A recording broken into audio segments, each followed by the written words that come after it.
정부 기관마저 역대급 경기 침체에 온다. 저는 이게 엄청난 일이라고 생각합니다. 사실은요. 정부 기관은요.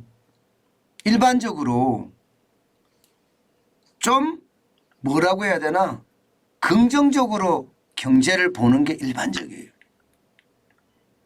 정부에 밑보이면 안 되니까. 예. 또 이게 정부 기관이기 때문에 오히려 불안감을 조성한다는 그런 어떤 여론도 작동할 수가 있거든요. 그렇기 때문에 정부 기관은 웬만하면 말입니다. 좀 긍정적인 차원에서 이게 경제 전망이 나오는 게 일반적이에요. 그런데 여러분 이거 한번 보세요. 금융연구원 경제성장률 수정 전망입니다. 올해 성장률이 1.3%밖에 안 된다는 거예요. 이야, 충격적이죠. 저는 굉장히 충격적으로 지금 보고 있습니다.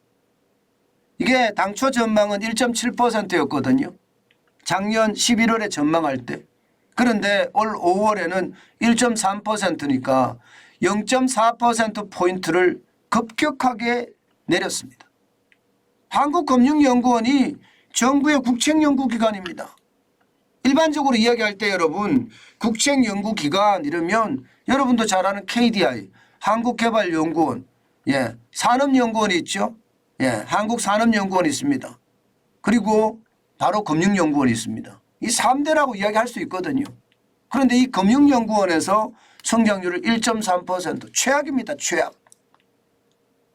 1.3%라는 숫자는 여러분 진짜 지금까지 어느 누구도 경제기관 중에서 내지 않은 숫자입니다. 우리나라 정부는 1.6%죠. 한국은행도 1.6%입니다. 물론 한국은행은 수정 전망을 내놓겠다고 이야기했습니다. 낮춘다는 이야기예요. KDI는 1.8%입니다. 한국개발연구 1.8%잖아요. 국회 예산정책처도 1.5%입니다. 그런데 한국금융연구원 1.3%. 결국 말입니다. 지금 전체적으로 보면 정부 주요 기관 중에는요. 최하입니다. 엄청나게 내린 겁니다. 1.3%라는 수준이 이 숫자가 말입니다. 역대급입니다. 그래서 제가 역대급 경기 침체에 온다는 그런 이야기를 다룬 겁니다. 어느 정도인가 하면 말입니다. 여러분 이거 보세요.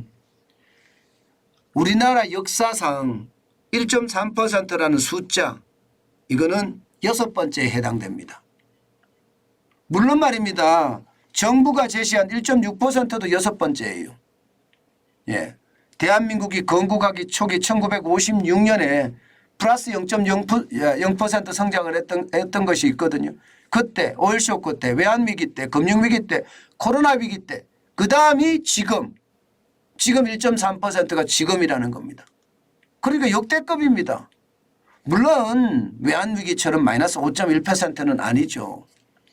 그러나 금융위기가 0.8%잖아요. 1.3%라는 수치는요. 앞으로 경제 상황이 어떻게 되느냐에 따라서 더 떨어질 수도 있습니다. 제가 여러분들에게 계속 말씀드려왔던 L자형 침체인데 이 골이 깊어진다 그렇게 말씀을 드렸는데 진짜 깊어지고 있다는 그런 생각이 들어요. 하반기에도 상저하고라고 이야기했습니다. 하반기에 성장이 고성장이라고 이야기했지만 지금 하고가 안 될 가능성을 이야기하고 있는 겁니다. 1.3%라는 수치는 여러분 국제적으로도 보면 굉장히 낮습니다. 굉장히 낮아요. 왜냐하면 여러분 세계 주요 기관들이 지금 이야기하는 것을 보면 지금 S&P가 1.1%거든요. 여기보다는 조금 높은 수치죠. 그러나 국제통화기금도 1.5%, 아시아개발은행도 1.5%입니다. OECD 경제협력기구는요 1.8%까지 보고 있는데 지금 금융연구원은 1.3%를 보고 있는 겁니다. 1.3%라는 수치는 결국 말입니다. 투자은행들이 지금 보고 있는 수치 이것과 비슷합니다. 여러분 보시다시피 투자은행들은요 지금 대한민국 경제를 굉장히 좋지 않게 보고 있습니다. 노무라 같은 경우 마이너스 0.4를 보고 있잖아요. 시티은행은 플러스 1.7이고요. 0.7이고요. 어느 하나 말입니다. 성장의 어떤 모멘텀이 없다 이렇게 이야기하는 겁니다. 지금 투자은행들 실제 투자하는 사람들이 투자은행들이 이게 굉장히 중요하거든요. 평균이 1.1%면 지금 투자은행들의 어떤 경제 전망하고 아주 비슷하게 보고 있다는 이야기잖아요. 그래서 위기라는 거예요. 위기가 어렵다는 겁니다. 지금 금융연구원은요. 실제 이렇게 1.3%로 가는 가장 핵심적인 이유가 수출이라는 거예요. 수출이 민간 소비는 2.1%까지 올라가 줍니다. 그러나 수출이 0.7%예요. 사실 경제 성장률은 이 트로이카거든요.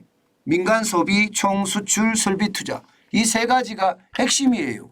그런데 민간 소비가 전체 성장률에 차지하는 비중은 50% 가까이 되고요. 수출이 차지하는 비중도 거의 한 45% 많을 때 기준입니다. 설비 투자가 많을 때 한 10% 15% 차지합니다. 좀 100%하고 좀 이렇게 차이가 나긴 하지만 비중이 그 정도라는 거예요. 민간 소비가 가장 많고요. 수출이 좀 비슷한 수준이고요. 설비 투자는 한참 낮다는 거예요. 그런데 수출이 0.7% 성장한다고 하니까 이게 결국은 전체 성장률에 충격을 줄 수밖에 없다 이런 얘기가 되는 건가요? 설비 투자는 마이너스 2.5%입니다. 그러니까 전체적으로 세부 성장률을 봤을 때 지금 수출이 더 나빠지면 성장률도 더 나빠지겠구나 이런 생각이 들죠. 아마도 그럴 겁니다. 그래서 제가 윤석열 정부가 지금 가장 필요한 것은 수출 증대를 위한 팀 코리아다. 지금 팀 코리아가 어느 때보다 필요하다. 그 말씀 제가 많이 드렸잖아요. 그게 현실이 되는 거예요. 지금 그 어느 때보다 여러분 정부 기관마저도 이런 충격적인 이야기를 한다는 것은요. 결국 말입니다. 침체는 온다는 겁니다. 깊이가 문제일 뿐이다. 이런 얘기예요. 그래서 저는 겁이 나요. 솔직히 이게 역대급 위기로 발전될까 진짜 겁이 납니다. 지금 1.3%가 내려가서 코로나 위기 때처럼 내려가면 어떻게 될까요?